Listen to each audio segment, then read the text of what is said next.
Question हमारे पास दिसंबर 2014 का ही question है और आपके पास non linear partial differential equation है।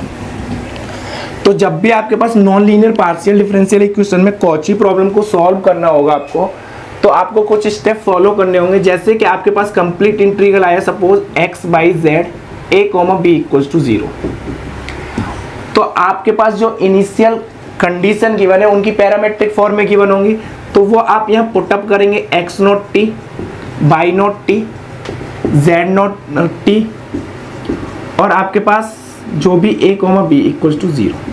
तो ये जो आपके पास कंप्लीट इंटीग्रल है वो t की फॉर्म में रहेगा। तो वहां से आप t को एलिमिनेट करेंगे। t को एलिमिनेट करने के लिए आप partial derivative with respect to t equals to 0 put करेंगे। तो यहाँ से आप t को एलिमिनेट करने के लिए यानी कि t की value in terms of a या t की value in terms of b find करेंगे। वो वैल्यू को आप यहाँ पुटअप करेंगे।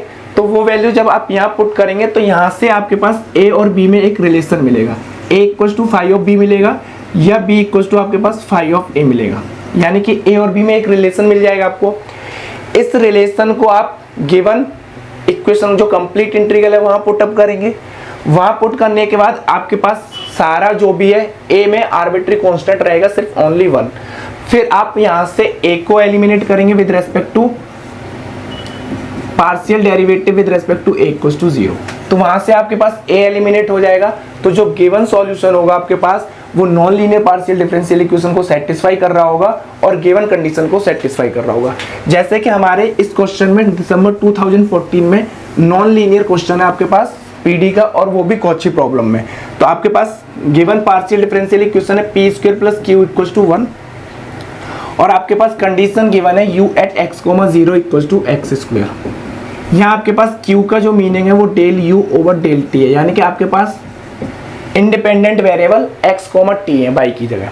तो यहाँ आप जब पैरामेट्रिक फॉर्म यूज करेंगे इसकी, तो आप x की जगह s, t की जगह 0 और u की जगह माइनस s स्क्वायर यूज करेंगे। इसका कंप्लीट इंटीग्रल फाइंड करने के लिए ये जो non linear partial differential equation है आपके पास p कोमा q की फॉर्म में, तो उसको सॉल्व करने के लिए आप p को कांस्टेंट पुट करते हैं। तो यहाँ से q की आपको नॉन लीनियर pd जब सॉल्व करनी है तो 3 स्टेप आपको फॉलो करने हैं।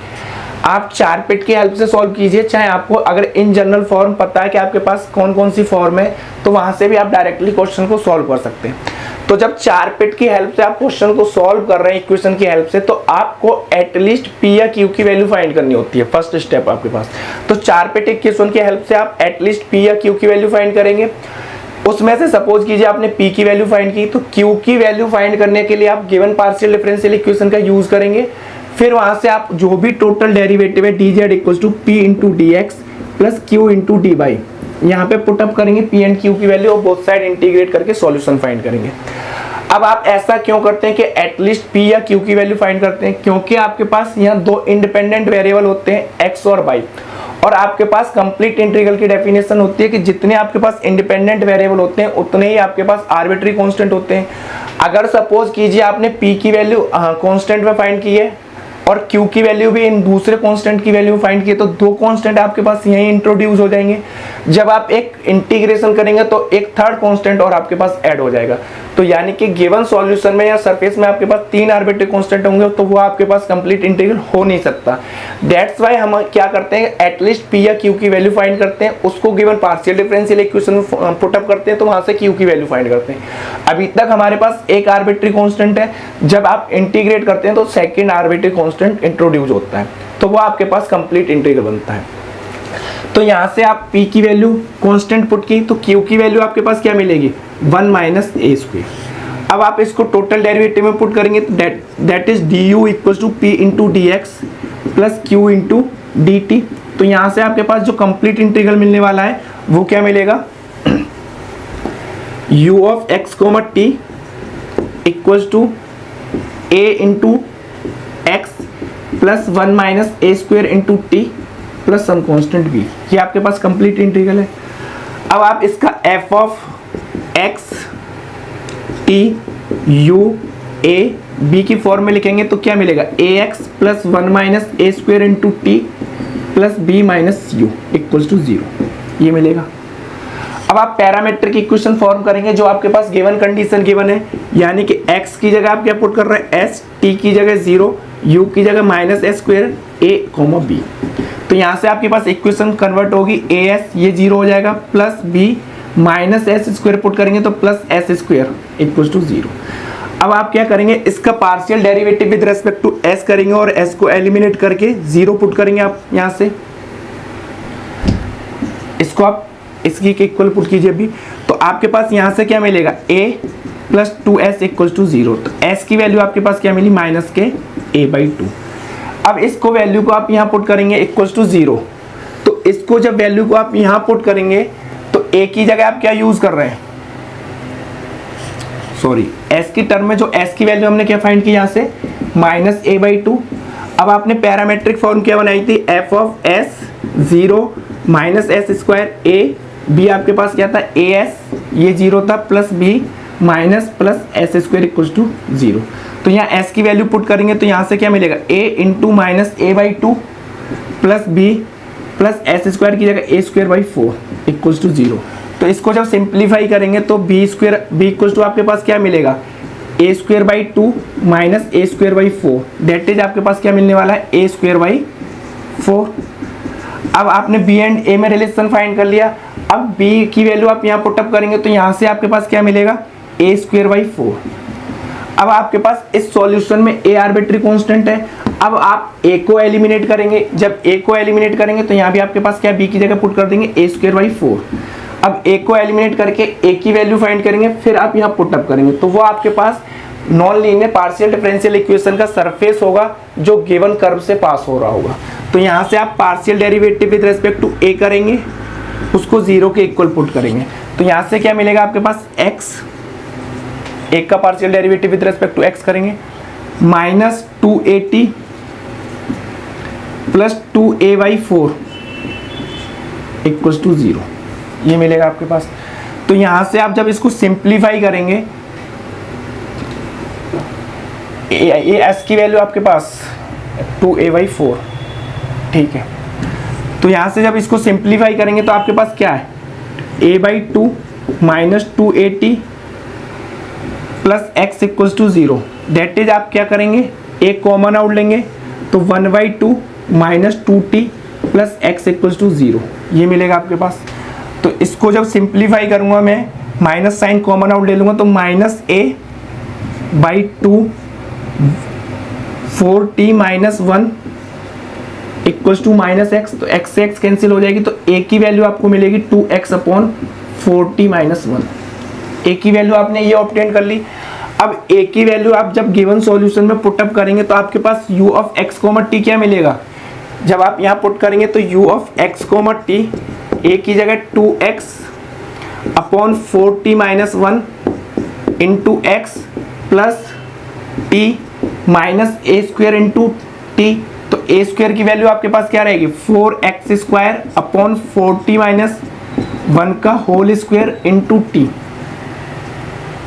ये मिलेगा आपके पास plus a²/4 that is 4x² upon 4 into 4t minus 1 का होल स्क्वायर। तो 4 से 4 कैंसिल आउट, ये मिलेगा आपके पास। तो यहां से जब आप इसको सिंप्लीफाई करेंगे तो u of x comma t क्या मिलेगा आपके पास 2x² upon 4t minus 1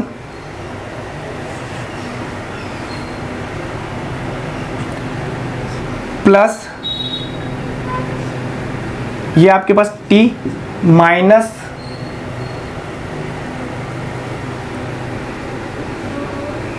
4x² upon 4t minus 1 का whole square into t plus x² upon 4t minus 1 का होल स्क्वायर।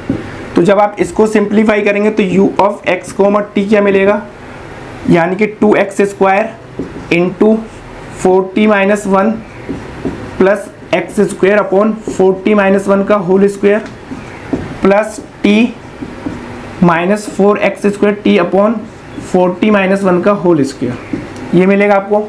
तो जब आप इसको सिंप्लीफाई करेंगे यहां से तो यहां से u of x comma t क्या मिलेगा आपके पास 8x² into t minus 2x² plus x² upon 4t minus 1 का whole square minus 4x² t upon 40 minus 1 का होल स्क्वायर प्लस t, ये मिलेगा मेरे पास। तो इसको आप सिंप्लीफाई करेंगे तो यहाँ से आपके पास क्या बचेगा, 4x² t और आपके पास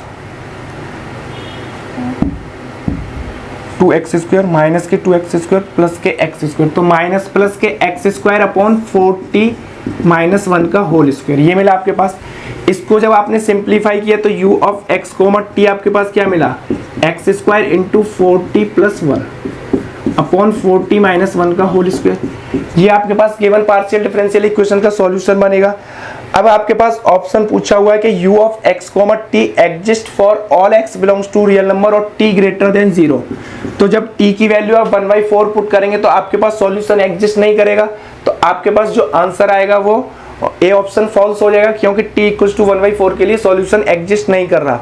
सेकंड है आपके पास कि mod of u of x comma t goes to infinity as a t tends to t star plus t भी रहेगा हमारे पास, ये plus goes to t star for some t star आपके पास ग्रेटर देन 0 है। तो जब t की वैल्यू 1/4 ले लेंगे तो आपके पास ये सॉल्यूशन इन्फिनिटी की ओर टेंड करेगा, तो आपके पास बी ऑप्शन ट्रू हो जाएगा। थर्ड ऑप्शन में आपके पास u of x comma t is less than equals to 0 for all x belongs to real number and for all t is less than 1/4।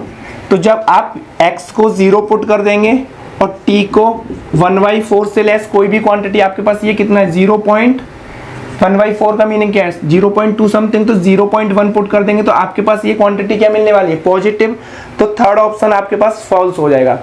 Fourth option में उन्होंने पूछा कि u of x comma t greater than 0 for some x belongs to real number and t lying in between 0 to 1/4। तो आप जब x को 0 put करेंगे तो t के पास आपके पास क्या है, पॉजिटिव, तो ये हमेशा क्या रहेगा, ग्रेटर देन 0। तो आपके पास जो आंसर आएगा वो बी एंड डी आएगा, रिमेनिंग आर फॉल्स।